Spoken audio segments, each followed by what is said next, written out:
IAS officer షరతు కేసీఆర్ కాళ్ళు మొక్కిండు చూడు ఇట్లా. కాళ్ళు మొక్కించిన షరతును రిటైర్డ్ అయిపోయిన తర్వాత ఇప్పుడు రేవంత్ రెడ్డి గారు రెడ్కోకు చైర్మన్ చేసిండు. ఆయన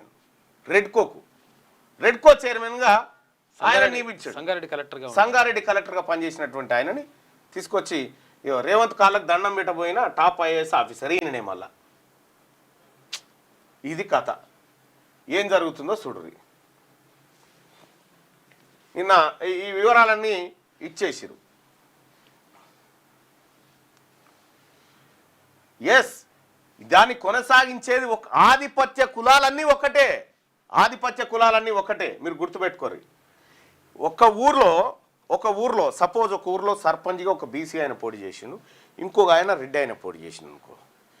ఈ బీసీ ఆయన కాంగ్రెస్ నుంచి పోటీ చేసిన అనుకో, కాంగ్రెస్లో ఉన్న రెడ్డి గారు కూడా ఆయన కోటేయడు, ఈయనకే ఓటేస్తాడు, ఆయన రెడ్డి గారికి.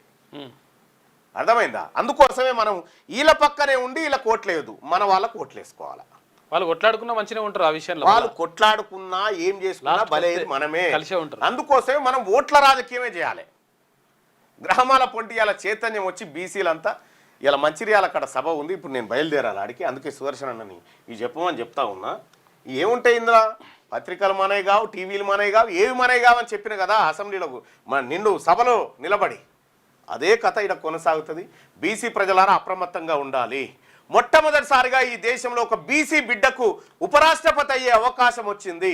ఆ అవకాశంలో ఆయన గెలవాలి అని మనస్ఫూర్తిగా నేను బీసీ బిడ్డగా కోరుకుంటా ఉన్నా.